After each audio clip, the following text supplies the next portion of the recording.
programa ANW já vai começar. Oferecimento. Entre nesse movimento e se surpreenda com o nosso jeito móvel de te entender.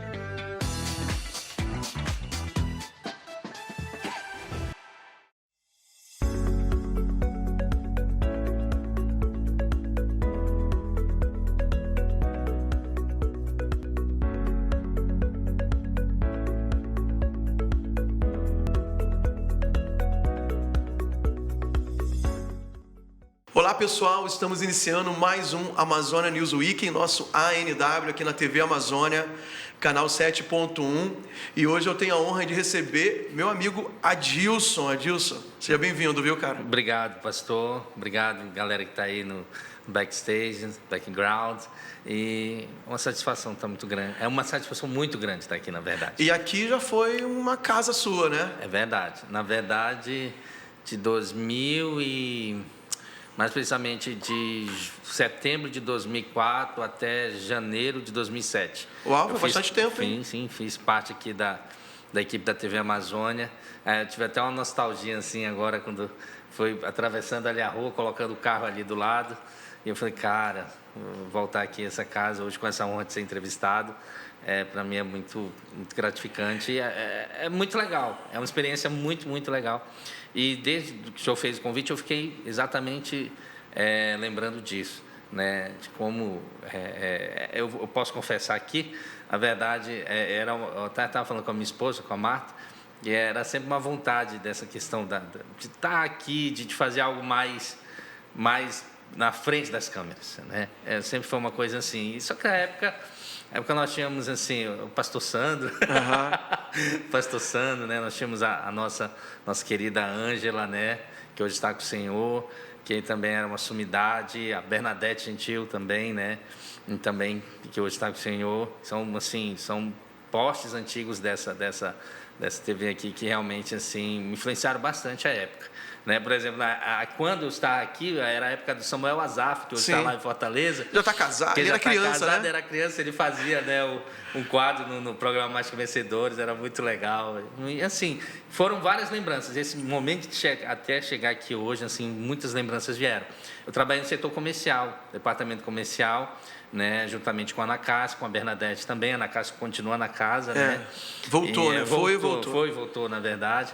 E depois peguei o Walter Frois, né?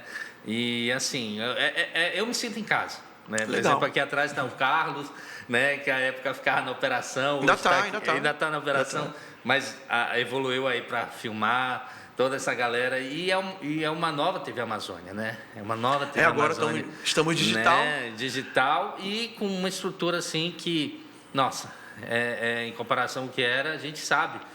E essas fases, né, que ela está passando, a gente fica muito feliz com essa evolução. Legal. Seja bem-vindo. Isso é só introdução, tá, gente? Imagina. Muita resenha hoje aí. Por falar em resenha, eu vou confessar aqui, Adilson é meu amigo particular, somos irmãos em Cristo, irmãos também de fechamento, né? Fechamento. Muito assunto que a gente conversa durante a semana. Mas o Adilson, com certeza... eu acho que você é talvez o cara, ou um dos dois que eu conheço na minha vida, que mais tem assuntos diversificados, ecléticos, para não falar aleatórios, né? E realmente, cara, o Adilson conversa sobre qualquer assunto, eu fico impressionado, falei, cara, você não dorme, porque é muito assunto. Por exemplo, a gente estava conversando aqui agora nos bastidores sobre NBA, que eu não consigo acompanhar, mas ele acompanha. Aí... se falar sobre o assunto que o Magno gosta lá, que é de anime e mangá e essas coisas, ele sabe, ele acompanha. Se falar sobre ciência, ele vai dar a opinião dele. Se falar sobre a palavra de Deus, a Bíblia, ele vai estar inteirado. Falar sobre a cultura geek, né? De nerd, né? De nerd. Filmes, heróis, HQ, ele vai estar por dentro. Então... se eu quisesse conversar aqui 12 horas com ele nesse podcast aqui, a gente teria assunto para falar. Pastor, como é que você consegue... eu já te perguntei isso, mas explica o pessoal. Como que você como é que você consegue, cara? Tua mente deve ser um turbilhão de ideias, né? Cara, eu acho que tudo vem da infância, por incrível que pareça. É aquela questão da leitura. Eu lembro que... Você lia muito? Mano... Desde sempre? Desde sempre. Desde que aprendeu a ler? Deus que eu me entendo por gente, eu leio. Eu lembro de um aniversário que eu tive, por volta de uns... Eu acho que era 6 anos, que eu ganhei aquela coleção de formar palavras e eu ficava e, tipo, eu lia tudo, eu lia gramática quando eu era criança. Meus pais tinham um livro lá de gramática, tinha um livro de geografia, tinha um livro de história geral, história... Era o que eu gostava, e eu pegava e lia, assim, tudo que eu podia, eu lia. Aí depois vieram os quadrinhos. Eu lembro, teve até na época, meus pais não podiam dar quadrinho, mas eu tinha uma lembrança que hoje, assim... Eu tento até incorporar com a minha filha, com a Débora, né? Que sempre que eu ia ao cinema com meus pais, né? A gente conseguia, eles me levavam ao cinema. Na frente, aqui, alguns vão lembrar, eu sou dessa época, né? Tinha a banca do Roberto, lá na frente do Cinerama, né? No antigo Cinerama ali, que hoje Você está falando para Santarém, né? Eu estou falando para Santarém, né? Desculpa. Mas, assim, quem é de fora não vai ter esse contexto, mas quem é daqui sabe que Santarém que tinha lá a banca do Roberto. E toda vez que saía, a mamãe comprava um quadrinho para mim. E era aquela... Eu lia Jaspion, né? Eu lia tudo, né? E foi assim, eu acho que essa questão da leitura foi um dos grandes catalisadores para isso. Aí a gente vai crescendo e por incrível que pareça, um pouco sobre essa questão de cultura, eu nunca me limitei a um assunto. Uhum. Por exemplo, eu trabalhei... eu sou da época também das locadoras, fiquei até um pouco, não é triste, mas eu sei que as coisas evoluem. Semana Fox Video, eu vi uma promoção lá, né? Não sei se pode fazer esse mexão, posso falar da Fox Video? Claro, até porque eu trabalhei lá. Pode né? ser. Mas eu passei e vi lá, né? Pô, estão vendendo os DVDs e... Falei, cara, bicho. Mas ainda tá aberta a locadora? Tava, agora só que eles estão fechando, porque eu já vi lá que eles estão colocando assim, alugam-se salas, eu nem sei. Mas eles sobreviveram até agora? Até agora. Já é um grande feito, né? Lógico, o Johnson, né? O Johnson era sempre assim, muito visionário, mas eu acho que agora realmente ele... não tem jeito. Porque assim, gente, o streaming veio e eu sou da época que teve a substituição do VHS... Para DVD. Para DVD, do DVD para o Blu-ray. E agora nós vemos aí o streaming realmente... Agora é no celular, na televisão. Tudo, né? E aí, então, desde essa época, eu trabalhei muitos anos. Eu trabalhei de 1998 até 2000, entrei na universidade, 2004. Até 2004, na locadora. E eu assistia, além de assistir muitos filmes, eu também via muitos documentários, de tudo. Esse negócio da leitura é interessante. Eu e minha irmã, eu tenho uma irmã que ela é 1 ano só mais velha que eu. Então, assim, eu aprendi a ler junto com ela, porque ela estava na alfabetização na escola e eu ainda não, eu uma série abaixo. Ainda estava aquela parte, eu não sei como é que chama hoje, na época era o pré-escolar, pré-alfabetização, sei lá, que você só aprende a copiar do quadro, mas você não aprende a ler ainda, né? Você copia por repetição, tipo copiando um desenho, sim. Mas já eram as palavras.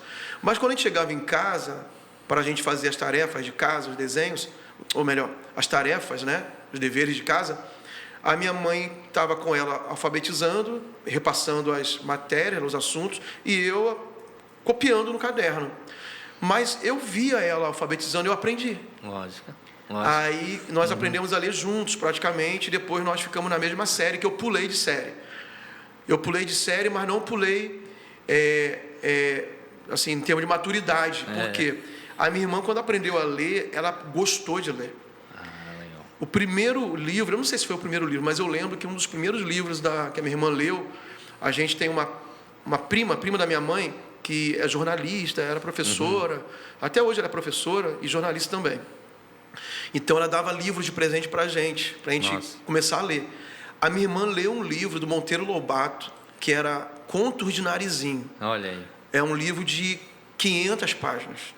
E ela era uma criança de 5 anos. E a minha irmã leu o livro todo. Eu, para vergonha minha mesmo, eu aprendi a ler, mas eu não gostava de ler. Eu comecei a gostar de ler, eu já era jovem, assim, 17 anos, 18 anos. E eu perdi muito. E isso é claramente visto no meu desempenho intelectual em relação à minha irmã. A minha irmã está anos luz à minha frente, intelectualmente, não se compara. Mas foi o quê? Leitura. Leitura. E é interessante que automaticamente nós estamos fazendo isso com a nossa filha. Né? Nossa filha tem 9 anos agora, mas eu acho que ela já deve ter lido, provavelmente já leu mais de 20 livros. Provavelmente mais de 20 livros, eu falo assim, sem medo de errar. Né? Só a coleção das Crônicas de Nárnia, ela leu os 7, né? 7 livros, ela já leu, está lendo o Júlio Verne. E não são livros finos, são livros grandes. Agora ela está numa nova coleção. E assim, e lógico, a leitura da Bíblia é fundamental. Na verdade, ela tem que ler a Bíblia. É importante, né? Mas fora isso, ela gosta de ler. Ela gosta, ela leva. Para onde ela vai, ela leva os livros. É verdade. Para onde ela vai, ela leva. Ela está com o livro dela. A pastora Angela estava até contando história que ela estava gravando um negócio. Do Paz Kids. Um Paz Kids, né, do Natal. E aí teve um intervalo, né? Aí ela disse, pegou, abriu o livro dela e foi lá e disse, quando eu estou entediada, eu vou ler.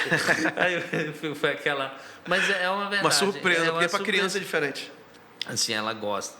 E, lógico, a gente tem um combate com as telas, né? O combate com as telas constantemente. Mas o que eu vejo com isso? Que o senhor perguntando ainda sobre a ideia de muitas coisas, a gente passear por todos esses reinos, né? Primeiro, é o interesse de você não se limitar, porque eu acho que, senão você fica muito... não é alienado a questão, mas você fica realmente fora daquilo que está acontecendo e, principalmente, porque você pode influenciar. A tua opinião, o teu posicionamento, ele pode fazer a diferença em algum momento. E é fantástico, por exemplo, aqui fazendo relação com o nosso pastor Eibe. Eu acho tão interessante quando ele, do nada, assim, no meio da pregação dele, ele pega uma referência de alguma literatura de ficção ou de algum pensador, ou de algum... Cara, bicho, ele leu isso. Verdade. Ele conheceu isso, entendeu? Então, assim, é muito bom isso, quando você consegue expandir, né?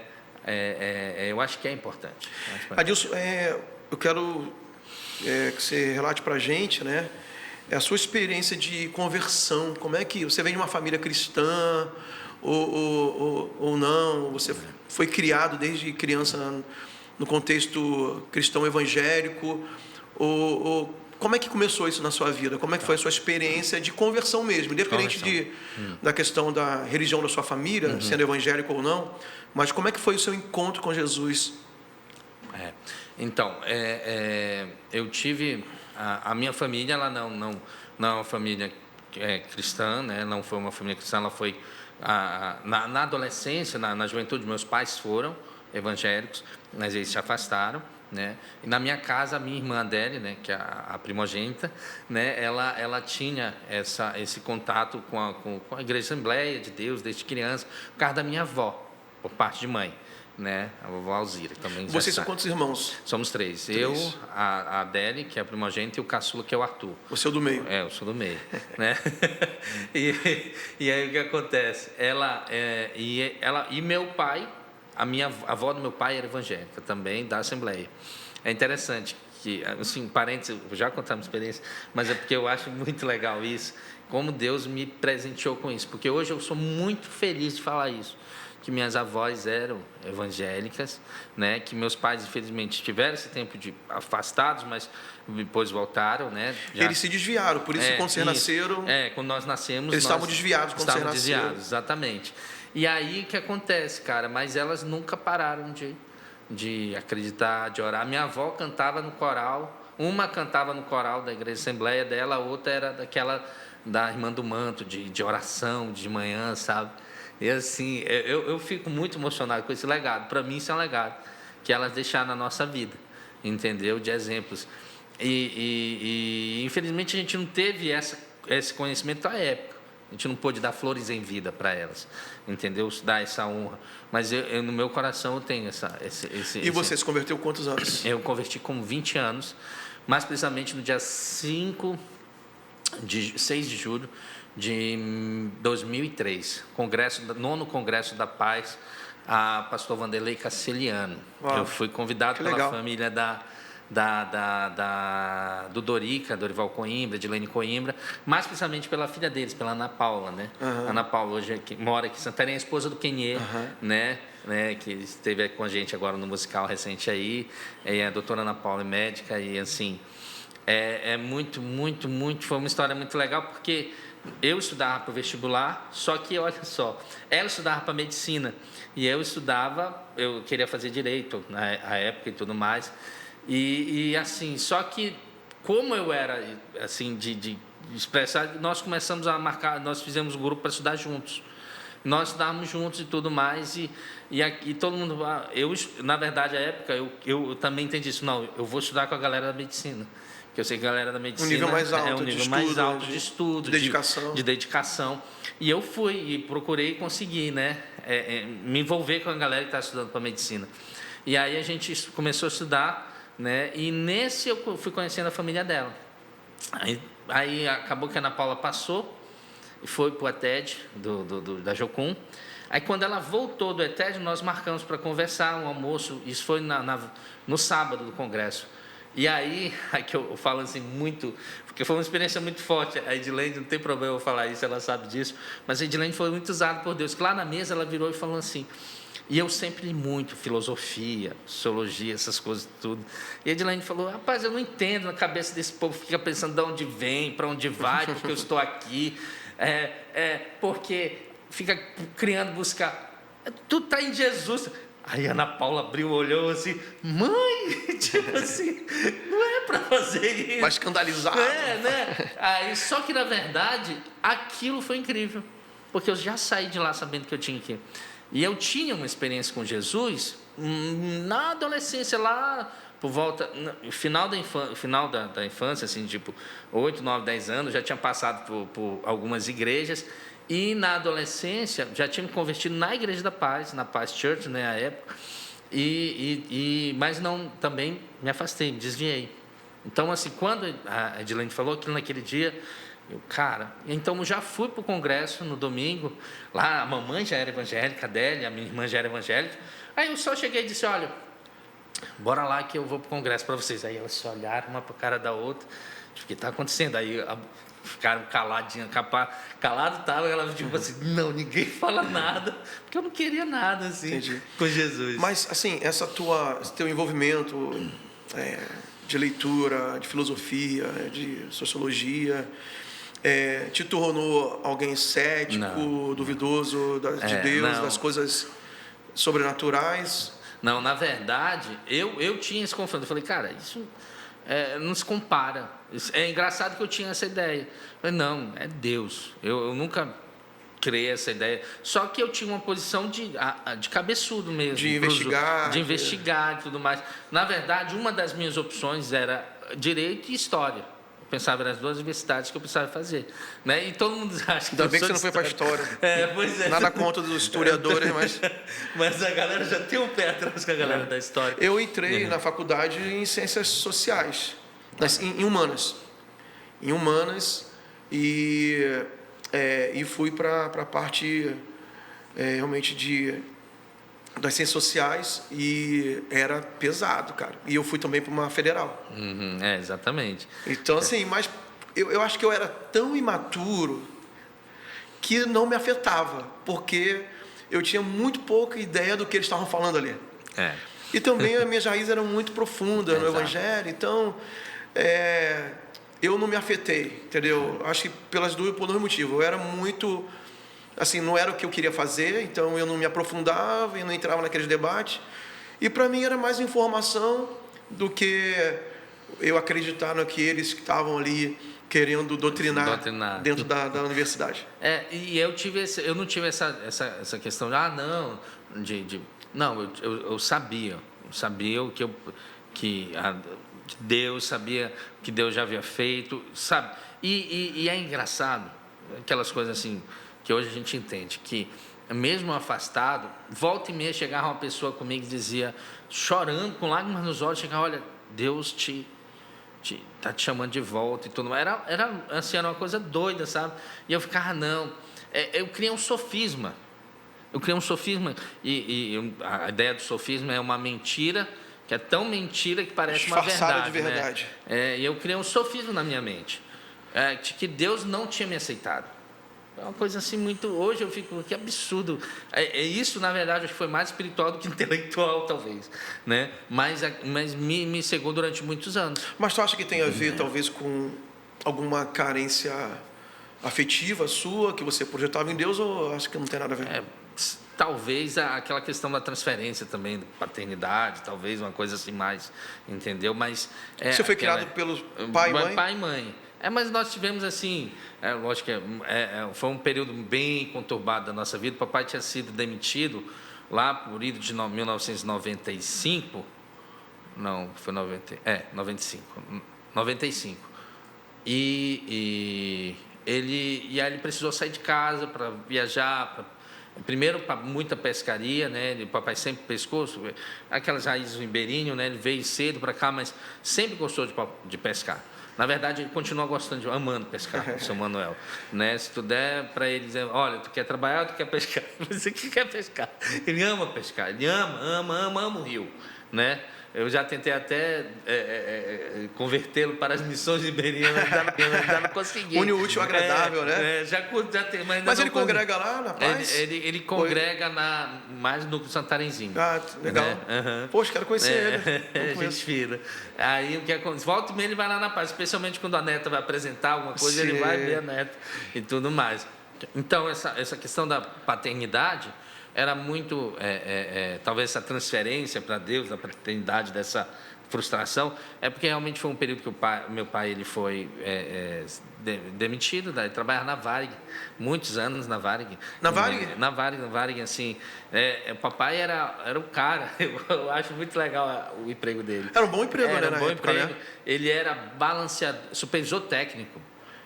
O avião só saía se ele dissesse que saía. Era um negócio que ele ia responsabilidade. Lá, era uma responsabilidade muito grande. Ele tinha que fazer todas as verificações mecânicas, técnicas, eletrônicas. Eles tinham um protocolo, tinha ido fazer curso em São Paulo, Rio de Janeiro. Papai, assim, teve um período de aprendizado muito grande com isso. E aqui ele era... aqui o apelido dele era Laranja, né? Então, aqui ele era muito respeitado até no emprego dele lá e tudo mais. E eram madrugadas e madrugadas naquele aeroporto. Era bem legal essa fase, principalmente porque ele trazia lanche, comida da Varig, que era uma delícia. Criança, mano. A minha memória meu degustativa. Degustativa. De vez em quando eu como algum empanado de frango com gostinho de limão, me lembra o que eu comia. Nessa época da Varig, a gente, quando voava, era assim, passava o comissário, você quer carne ou massa? Era incrível. Aí massa, eu lembro que vi uma lasanha quentinha, era uma delícia. Era muito bom. Mas voltando aí. Tá, aí então essa questão da frustração, talvez tenha sido um pouco isso, a questão da paternidade. Ele teve que sair, né, para trabalhar em outros lugares. Foi um período que nós ficamos muito distantes dele mesmo, muito distantes. Mas eu creio que pode ter sido isso. E também aquela ideia também de que você achar que você não entender a graça. Mas nesse dia voltando lá para o convite da Edilene, da Ana Paula. Tá, isso. Nesse dia, quando você chegou em casa, falou com tua mãe, com tua irmã, você já estava decidido a ir para... Já estava, na verdade, no sábado à noite eu já sabia que eu ia. Você foi para fazer isso? Eu fui para fazer isso. Só que quando chegou lá no congresso, né, depois eu consegui ir para um local lá que não era lá em cima, era mais baixo, né, as pessoas ficavam aguardando lá. E aí, eu lembro que eu não conseguia sair do lugar. Na hora do que apelo, foi chamado lá, na hora do apelo, eu não conseguia sair do lugar. E hoje a Ana Paula fala, né, ela diz, mãe, a gente não vai fazer nada. Tipo, a gente vai, se Deus quiser falar com a Dilson, ele vai sair sozinho. Aí teve só uma hora que a Edilene não resistiu. Ela olhou para mim assim, quando ela olhou, eu disse, leva lá. Aí ela foi, me levou, e foi bem legal, assim... E eu me converti. E é interessante que eu estava com uma dor muito grande. Era bem possível que eu já tivesse um quadro de não sei, era na região aqui do estômago e estava doendo. E eu já tinha ido com o médico e disse, olha, nós vamos ter que examinar melhor e tal. Cara, e começou a doer lá. E eu quase vou embora por causa dessa dor. Mas na hora que eu pisei naquele gramado, passou a dor. Passou tudo. As pessoas hoje, a gente tende a minha mãe diz, Adilson, você foi batizado do Espírito Santo na hora, você com alegria, você foi uma experiência muito forte, né? Foi muito forte. Foi uma e o pastor Vanderlei é muito usado por Deus, né? Meu Deus do céu, o que é isso? Eu admiro muito ele. Que é isso, gente? É um pastor um pregador que está há muito tempo no ministério, a gente não ouve falar de escândalo. Exato. É família, uma pessoa né? simples, né? E muito usado por Deus. Muito com uma usado. história gigante, né? Eu tive a oportunidade, depois que ele, depois de convertido, ele veio aqui no acampamento. E a minha esposa, nessa época nós trabalhávamos na igreja, né, na Igreja da Paz, na Paz Church, e nós tínhamos esse contato e tudo mais, e a Marta, ela dizia que a esposa dele era a secretária dele. Eu achei isso muito legal. Entenda, é essa questão do apoio que ela dá para o ministério dele. Então, ela passava todas as orientações. Olha, até a ponto de eu achei muito legal que ele chegou aqui gripado. Ele disse, olha, ele está indo gripado. Se vocês puderem ajudar ele com uma comida quente e tal. Eu fiquei, cara... Show de bola, né? Muito legal, isso é muito legal. Adilson, eu quando eu te conheci já no Ministério Paz, né? Foi a primeira vez que eu te vi, quando eu vim aqui para as conferências do MDA, e depois você esteve em Macapá. Isso. E já tocando, né? Como é que começou teu ministério na área da música? Então, posso contar a parte sobrenatural também? Sempre. É a melhor parte. É a melhor parte. É muito louco. Tem gente que vai achar isso é doido, mas fazer o quê? É verdade, né? É verdade, né? Mas eu tive em 2004, nós tivemos uma oportunidade de ir para aquela conferência Fogo e Glória, né? Que acontecia, era uma conferência do ministério, One Call to Nations, né? Que era do Dan Duque, né? E ele fazia várias conferências. Ele fazia a conferência Fogo e Glória, a conferência Som da Chuva, né? Só que essa conferência, ela era quase que anual lá no Sesc Venda Nova, lá em BH, né? Então nós fomos, uma aventura, cara, assim, muito louco, bicho, muito louco para a gente chegar ali. Foi muito louco. E olha quem foi. Foi eu, Jeane Moraes, que hoje está em São Paulo, né? Foram assim, que o senhor conhece, o Irenildo. O Irenildo foi. Vocês foram de avião? Foram por estrada? Avião? Meu Deus. Nós fomos de barco até Belém. Ai. Aí de Belém nós conseguimos um lugar para ficar em Castanhal. E fora as coisas sobrenaturais que já aconteceram, assim, de o menino chegou no outro horário e não conseguia saber, o taxista parou e disse, entra no carro, desse jeito. Aí o cara disse, pô, em Belém eu tô lascado. Pode falar lascado. Aí ele disse, Belém... Pode Magno falar lascado aqui? Pode, o Magno autorizou. A produção autorizou. Aí o menino disse, pronto, tô lascado. Aí ele entrou e ficou calado. Aí o cara foi e deixou ele lá na rodoviária de Castanhal. Saiu lá do porto, deixou. E aí quando ele deixou, ele disse... Está entregue. Aí ele disse, moço, eu não estou entendendo. Ele disse, não, eu estava ali, Deus mandou vir aqui e disse que era para pegar você e deixar aqui na rodoviária de Castanhal. Uau. Então, assim, aí a gente já ficou, todo mundo, uau, há coisas sobrenaturais acontecendo assim. E aí nós ficamos em Castanhal, fomos na Igreja da Paz, fomos na terça, saímos na segunda-feira de manhã de ônibus. Só que era um micro-ônibus, a gente chamou ele até de Davizinho. Aí o evento era na quinta, nós chegamos lá, na sexta, nós chegamos na quinta de manhã, eu acho. Ou chegamos na sexta, não lembro agora. Eu sei que a gente já chegou praticamente na véspera e ficamos lá e foram dias sobrenaturais, assim, pra gente. E lá, numa das ministrações, era o Cirilo era um dos preletores, pastor Antônio Cirilo, né? Hashtag pastor, arroba Antônio Cirilo aí. Aí ele estava lá e ele estava ministrando, o Senhor é bom, sua misericórdia dura para sempre, o Senhor é bom, sua misericórdia. Eu caí no chão, né? Mas na adoração ou na palavra? Na adoração, no meio da adoração. E eu caí no espírito e aí, de repente, minhas mãos levantaram, né? E as minhas mãos levantaram, ficaram no ar, dedilhando o ar. E eu, racionalmente, eu abaixava a minha mão e dizia, coisa doida, rapaz. Assim, eu mesmo ficava naquele conflito e a mão levantava de novo. E aí eu fiz isso umas 3 vezes. Aí depois eu parei e já fiquei. Eu não lembro quanto tempo eu fiquei com a mão para o ar, dedilhando o ar. E aí ele falou lá, olha, você está falando que Deus está dando dons, está dando talentos, está distribuindo também na área da música e tudo mais, você pode, eu sei que foi tocado de alguma forma, pode crer que foi Deus que lhe deu. E eu vim de lá com isso. Ele chegou aqui, à época o Bruno Almeida, né, pastor Bruno Almeida, né? Que está em Fortaleza. Está em Fortaleza, pastor Louvor e Adoração em Fortaleza. Ele estava indo para Fortaleza, já estava certo de ir para Fortaleza. E eu cheguei com ele e disse que eu queria aprender a tocar teclado, né?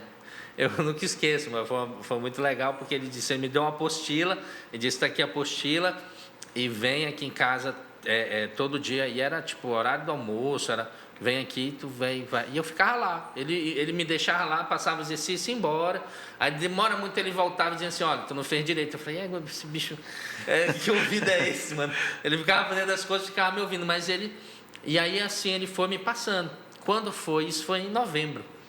Quando foi em março, ele já tinha ido embora para Fortaleza, isso foi no início do ano de 2005, mas quando foi em março, eu recebi a bênção para começar a tocar, dia 20 de março de 2005. E aí, né, eu tive um hiato, um pequeno hiato de 10 anos. Uau, né? foi muito tempo. Foi muito tempo, mas graças a Deus, quando foi agora na primeira semana de agosto, acho que foi dia 4 de agosto de 2020. 2020, né? Eu voltei, já vai Que fazer legal. 2 anos. E uma característica sua, né, como ministro de louvor e músico, que você é muito expressivo, né? Eu estou usando essa palavra bem... O senhor está sendo gentil. Um eufemismo bem bacana, né? Tanto que na última conferência que a gente teve agora na igreja das gerações, né, com a Daphne Kirk, ela ficou apaixonada pelo Adilson e ela falou que agora o jeito dela tocar piano vai ser diferente, né? Pulando, baixando, dançando. E é interessante. Mas isso a gente que te conhece sabe que isso é teu. Como é que você, assim, para você é muito natural isso? Então, é exatamente esse ponto que Porque eu quero estou te tocar. perguntando, porque eu sou muito introvertido, então eu me louvor há muito tempo, com violão inclusive. Eu sempre tive muita dificuldade assim de me expressar publicamente. Na verdade, até na minha relação com Deus, eu consigo me expressar muito mais quando eu estou sozinho do que quando eu estou em público. Então, é interessante porque desde o dia 20 de março, o primeiro dia que eu toquei, a música era Acende o Fogo em Mim, né? Cara, quando começou aquele tanto... Que era bem fogo e glória mesmo, né?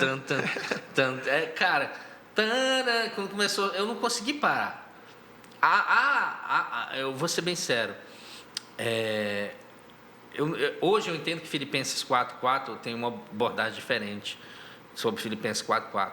Mas naquela época eu já conhecia Filipenses 4:4, que diz: alegrai-vos no Senhor, novamente vos digo, alegrai-vos no Senhor. Então, eu tinha motivos para estar muito feliz ali. E eu não consegui expressar isso de outra forma, a não ser tocando, pulando, dançando. E hoje, toda vez que eu vou, se eu tento, não, fica quietinho, seja mais, né? Eu não consigo. Alguém já não sei qual palavra vou usar, mas já tentou te controlar, assim? Pode usar censurou mesmo. Não pula muito. Na verdade, ou alguém já te julgou mal a respeito disso? Já, na verdade, infelizmente, foi uma pessoa que é do ministério, que hoje está em outra cidade e tudo mais, na época. Eu lembro que ela pegou e disse assim, ela falou por trás de mim, na verdade, na época, o ser humano sempre tem problema, que tem em todo lugar essas questões, mas ela disse assim, poxa, a gente não vai ter um tecladista hoje, né? A gente só vai ter um dançarino. Cara, aí aquilo assim, porque no meu coração aquilo foi muito, muito forte, assim, porque eu estava começando, acho que eu não tinha um ano, e eu fiquei, poxa Deus, será que é para me parar? Então, e aí eu comecei literalmente a travar o pé no chão, sabe? E aí até que o nosso pastor à época chegou e disse: o que está acontecendo? Não está a mesma coisa. E eu não sinto alegria, eu não vejo. E eu contei para ele: não, aconteceu isso. Ele disse: não. Aí esse pastor ele disse: o que você tem é de Deus. Pode ficar tranquilo. O que você tem de Deus, pode expressar. E os anos foram passando e Deus foi confirmando isso. Não apenas através da vida do pastor, né? Que foi o pastor Geraldo, né? Hoje está em Goiânia, e ele assim foi muito contundente. Ele disse: Adilson, o que tem na tua vida, dificilmente você vai encontrar em outra pessoa.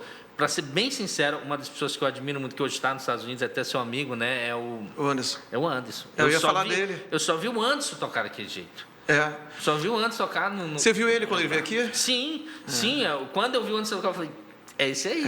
É isso aí. E o interessante é que o Anderson, eu acho que ele mudou muito assim por amadurecer, mas eu conheço o Anderson desde que ele era solteiro, adolescente, que a gente foi na mesma igreja. Ele estava aprendendo a tocar. O Anderson era muito tímido, muito, a ponto dele tirar totalmente o volume do teclado dele para não aparecer o som. Ele fingia que tocava. Depois, quando eu reencontrei o Anderson, ele já tocando... Com a Ludmilla, né?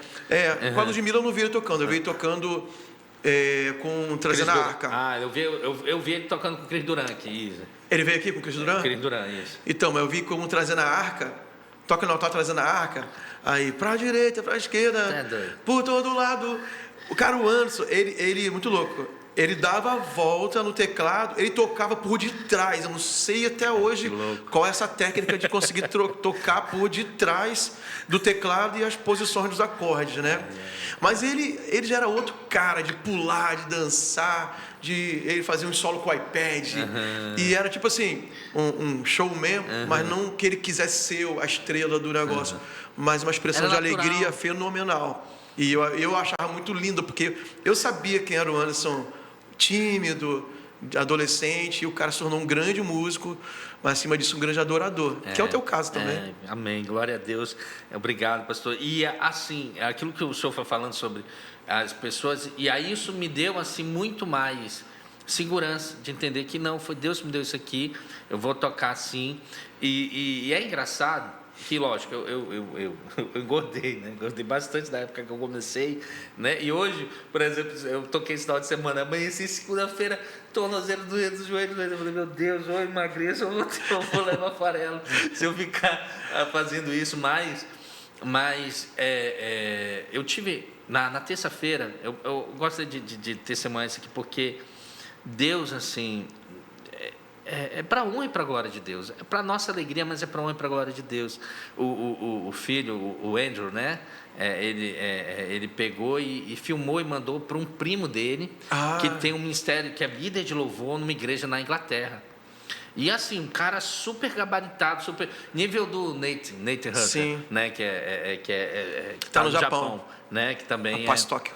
Isso. Ele é do nível, ele disse assim, o cara é muito bom, o cara é músico, é maestro, e ele tem uma banda e ele lidera o ministério, e ele disse que assim, olha, eu vejo autenticidade nisso. Eu não estou vendo ele fazer algo para ser um showman, como o senhor falou e tal. Eu vejo para autenticidade. E isso é muito legal, porque às vezes a gente tem um músico que é muito bom, mas ele não consegue... Não tem expressar. Não tem alma, né? Não cola. E assim, eu sei, o pastor Luiz Aguiar, que hoje está na Itália, ele sempre fala, Adilson, você é intenso. A palavra que eu olho para você é intensidade. E essa intensidade, ela se reflete, você é isso. Mas você é intenso em tudo, né? Em tudo. Né? Então, assim, o que eu lembro que tem aquela passagem que diz assim, que o meu louvor seja fruto do meu amor por ti. Né? De lábios confessam o teu nome. Eu tenho muitos motivos. Nós temos muitos motivos para agradecer a Deus. Então, nós temos que expressar.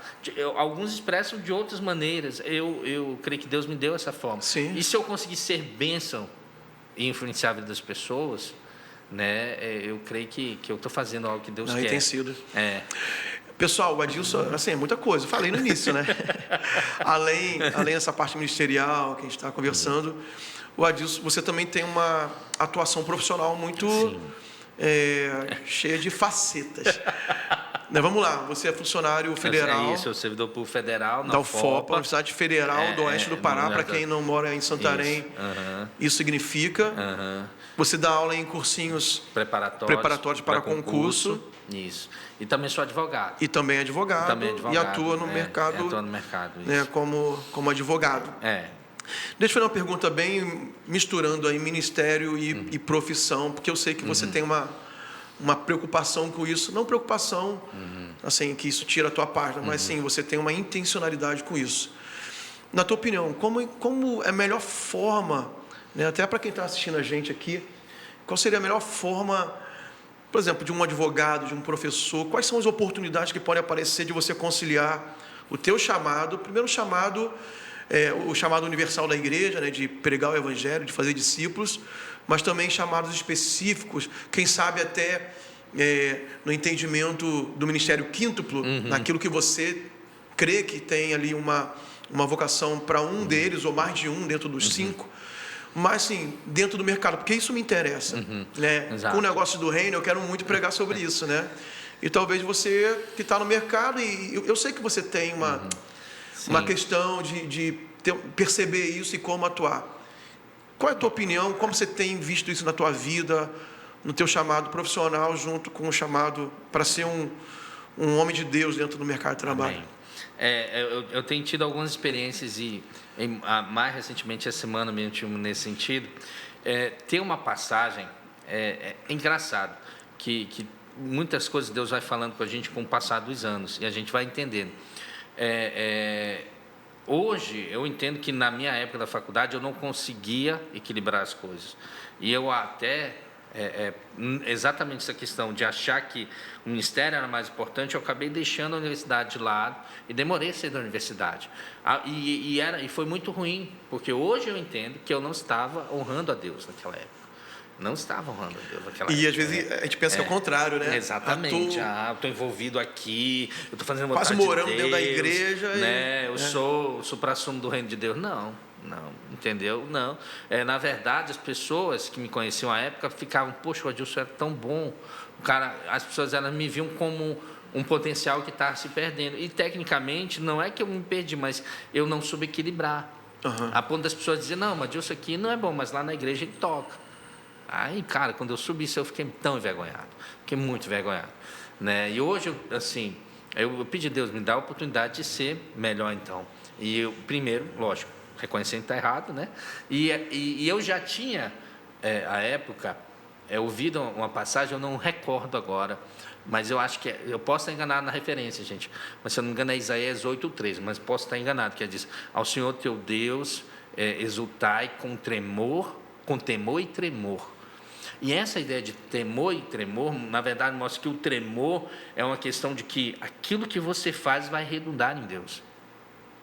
Então, a tua excelência vai promover a Deus, mas a tua mediocridade para baixo também vai alcançar Deus. As pessoas, mas Deus eu não vou mexer. Vai, porque você se diz cristão, você está carregando o nome de Cristo, e aí, se você não é um bom profissional, as pessoas vão dizer, pô, mas o cara desse jeito eu não quero ser cristão. E é muito, muito, muito ruim isso. E aí Deus tem me dado algumas oportunidades. Por exemplo, às vezes até recentemente mesmo eu tive a oportunidade com um cliente eu soube que ele ia para o encontro, né? Um cliente na área do direito. Entrar numa causa, e ele é recente que Santarém, ele ia para o encontro. Cara, quando eu soube que ele ia para o encontro, de verdade, aquilo veio um quebrantamento no meu coração. Eu fui mandar um áudio para ele, eu comecei a chorar, e eu tentei assim, sabe, aí eu travei, aí depois eu falei, cara, vai, Deus vai fazer algo sobrenatural na tua vida, Deus está te chamando. Aí mandei o áudio, ele mandou, cara, tu não sabe o que esse áudio fez na minha vida. Eu fiquei tão feliz disso, agora eu vou para o encontro inteiro. Ele disse que antes ele não estava, e assim, Deus realmente fez muita coisa com ele lá. A gente recentemente também teve um cara da advocacia que o cara era uma situação muito no final a gente acaba falando de Jesus, né? Até o sócio que eu trabalho, o Dr. Gleidson, né, que acho que é um dos advogados também da igreja, sim, né, junto com o pastor Eduardo, ele assim, ele é incrível, que ele sempre traz Jesus para a conversa. É muito louco. Então a gente tenta fazer isso, lógico, tem abertura, para a gente não ser também invasivo e tudo mais, tentar, na verdade, ir além, mas a gente, na universidade, é aquela questão, você tem que dar um testemunho, né? No serviço público. Simplesmente a gente teve uma oportunidade de uma reunião e eu pude falar abertamente. Eu disse, olha, eu não sei quanto vocês, mas eu creio assim na Bíblia, e a Bíblia fala assim. E é até questão da autoridade, as autoridades são constituídas. Sim. Então, eu estava falando sobre essa questão e dura coisa é recalcitrar contra os aguilhões, né? Eu citei, olha, a equipe aqui, eu falo aqui para a equipe, nós não podemos fazer isso. Primeiro porque a autoridade foi dada por Deus. Segundo, quando nós recalcitramos, quem leva a agulhada é a gente. não é? A autoridade vai ficar tranquila. E a outra coisa, e aí abertamente eu falei, olha, e eu creio que Deus, ele está... Eu fui falando e as pessoas depois, poxa, Deus, que palavras, assim... Então, eu tenho pedido para Deus para fazer isso, né?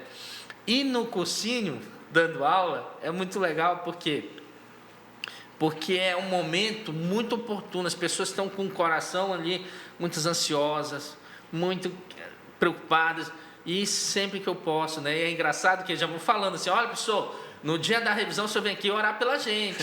Ah, o senhor fazer aquela oração poderosa e tal. E é engraçado, e aqui eu posso dar um testemunho assim, para honra e glória de Deus. Nós tivemos um concurso da FPA agora, e nós tivemos uma aula de revisão, mas depois da aula da revisão, a prova só ia ser à tarde. E eu literalmente, eu sentei no domingo de manhã, era 5 da manhã, eu falei, Deus, me ajuda a fazer essas últimas dicas para eles. Vai me mostrando o que, cara, no mínimo, eles me falaram, e eu já conferi, 10 questões. Uau. Eu, naquela, entre 5 e 7 da manhã, separando artigos, colocando lá, tipo, veio na minha mente, sim, Colégio Pedro II, aí procurei na lei, Colégio Pedro II, tudo que era Colégio Pedro II, caiu o Colégio Pedro II, assim foi, Espírito Santo mesmo soprando. Você tem que evitar essas informações privilegiadas aí mas só não consigo dar aula, né? do Espírito Santo. E aí, cara... Então as turmas vão encher muito mais agora, né? Vão lá, aquele professor tipo Daniel. Daniel. Mas foi louco, cara, quando foi à noite, eles me falaram, professor, aquilo que o senhor colocou na revisão de hoje de manhã caiu, tal coisa. Eu fui olhando e falei, cara...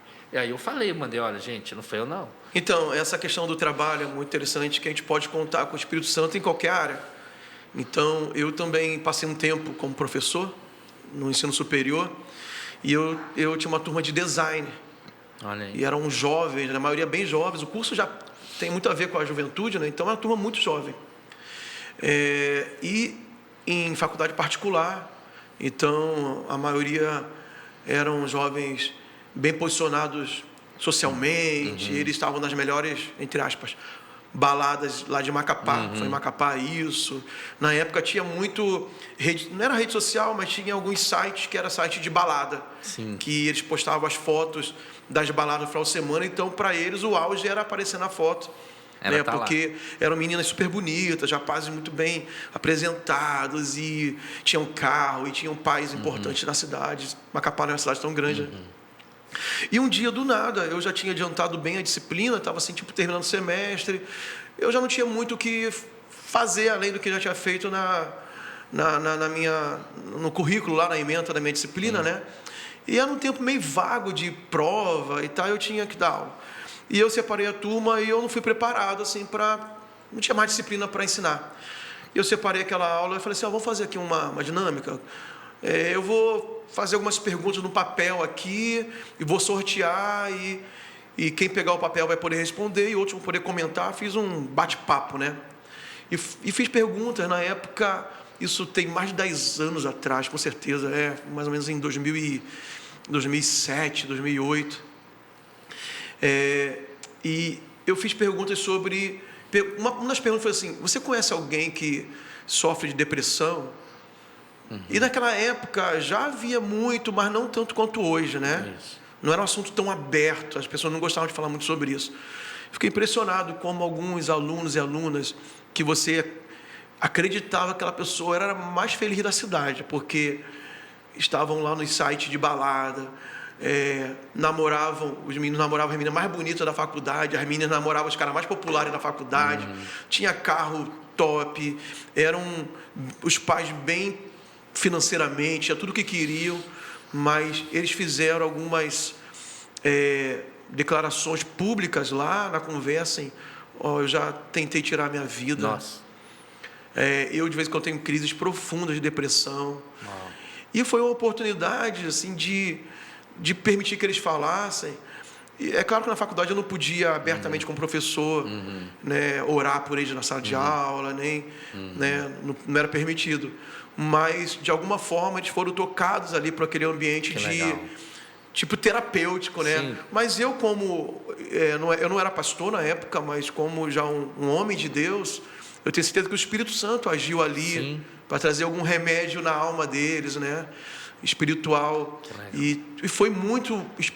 Acabou sendo muito espiritual aquele momento, sem eu precisar falar nada da Bíblia, mas foi um momento de cura ali. E eu senti que foi muito interessante aquilo que aconteceu.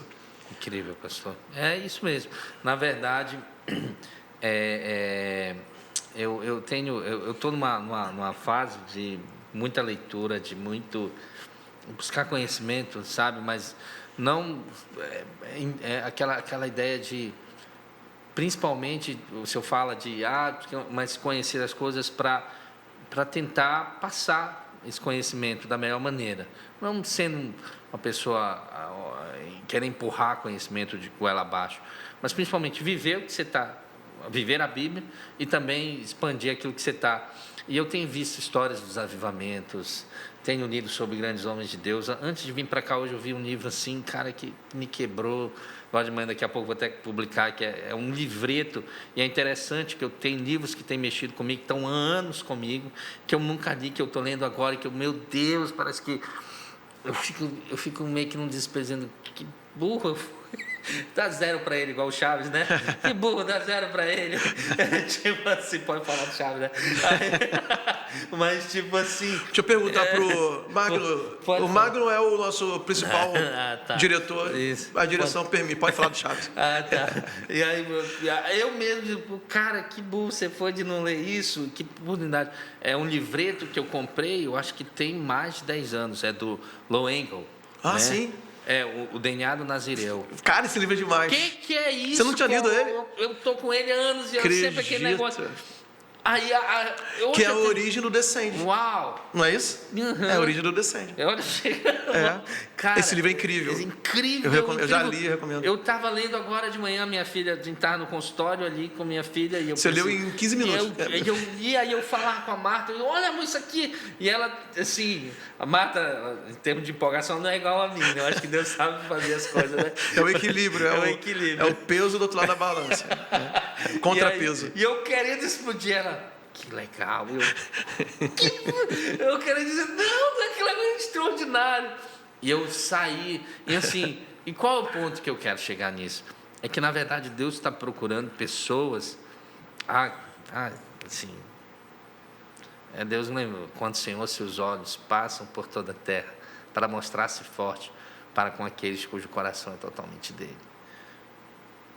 Deus encontra pessoas assim, ele vai usar e é interessante.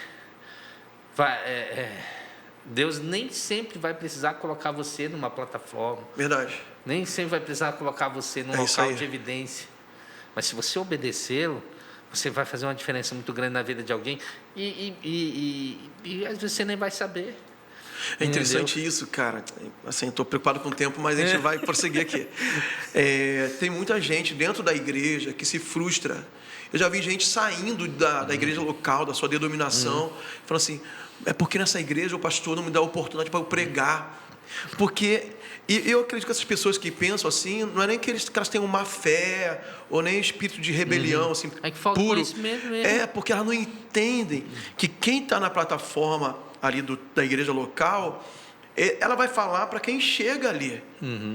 Né? É verdade. Agora, se a gente quer pregar o evangelho e sente-se chamado, a gente já foi colocado por Deus em locais que o pastor e o pregador daquele domingo não chega.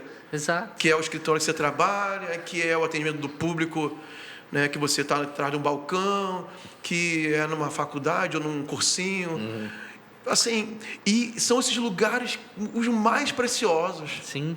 Os mais importantes, onde a mensagem tem que chegar, e Deus já colocou, né, o Adilson lá, também antes de eu estar 100% na igreja, sim, já né, me colocou também muito tempo, e está colocando as pessoas também. E aí você também pensa assim, mas eu sou perfeito, mano, eu não sou perfeito.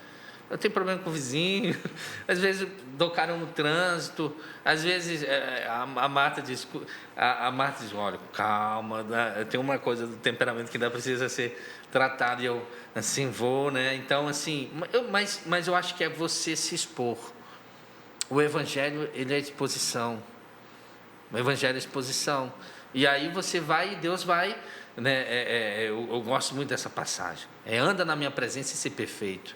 Ele falou para Abraão, né? Ele não disse ser perfeito e anda na minha presença, né? Então, mas de repente, não, errou, pede perdão, continua e Deus vai fazer a obra.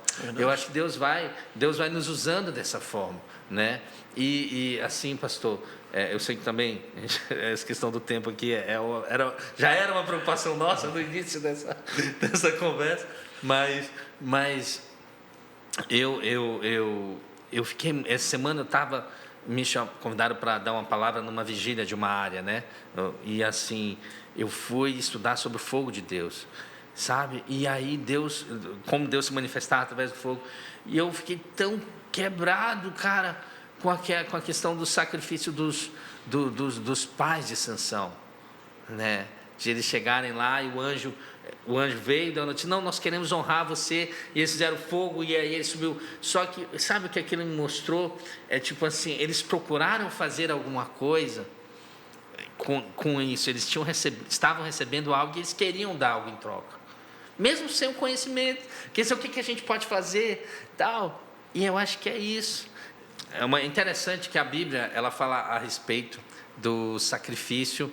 A gente estava falando aqui sobre fogo, estava falando sobre a presença de Deus se manifestando, e a Bíblia fala a respeito de que Jesus, quando perguntaram para João Batista a respeito se ele era o Cristo, lá Mateus capítulo 3, versículo 13, ele diz, não, olha, o que virá após mim, eu batizo com água para arrependimento, mas ele vai vir e vai batizar com o Espírito e com fogo. Então nós sabemos que Jesus, ele veio com o propósito de nos redimir, de nos salvar, mas estabelecer o reino. E para estabelecer o reino, após sua morte e ressurreição, ele permitiu que nós fôssemos batizados no Espírito Santo e com fogo. E qual o propósito de tudo isso? Evidentemente, é continuar a obra, né? Aquilo que eu falei agora há pouco, o Evangelho é exposição, mas se a gente também tentar fazer só com a nossa força, não vamos conseguir. Então nós precisamos, como nós falamos aqui, do Espírito Santo como nosso companheiro e pedir para que ele venha queimando tudo que precisa ser queimado. É isso aí. Ok, Dilson, obrigado pela sua presença. Nós estamos finalizando aqui o nosso episódio de hoje do ANW. Eu encorajo que você compartilhe esse vídeo pelo YouTube com mais pessoas, copia o link, cola aí no seu WhatsApp, Telegram, nos seus grupos, para que mais pessoas sejam abençoadas com esse conteúdo. E nós voltamos, né, se Deus permitir, na próxima semana com mais um programa, mas antes de finalizar também, quero agradecer o Carlos, que está aí como cinegrafista, o Magno na produção do áudio, o Felipe, nosso editor. Eu estou falando o nome deles, pessoal, também, porque eu aumento a responsabilidade deles de entregar um programa de qualidade, áudio e vídeo e edição, tá bom? Mas é a nossa equipe da TV Amazônia, obrigado a todos e que Deus nos abençoe. Mas antes ainda, já esquecendo, tem um anúncio importante para fazer. O Adilson veio hoje aqui para ser um entrevistado, mas eu fiz um convite para ele, para ser o nosso co-host, né? É assim mesmo, né? Co-host. Né? Ele vai compartilhar aqui as entrevistas comigo, então, a partir de semana que vem, nós teremos sempre um convidado, mas nós dois vamos estar conversando com os convidados e vai ser um equilíbrio perfeito, porque as pessoas me acham muito sério, e o Adilson, ele vai bagunçar aqui um pouquinho o programa para ficar mais equilibrado esse negócio, tá bom? Então, estou anunciando aqui, sempre que ele puder, né? Porque o Adilson tem outras atividades, mas sempre que ele puder, ele vai estar aqui compartilhando comigo a mesa do ANW e os microfones também, com convidados especiais que sempre vêm com a gente aqui semanalmente. Então, Deus abençoe, até o nosso próximo encontro aqui no ANW.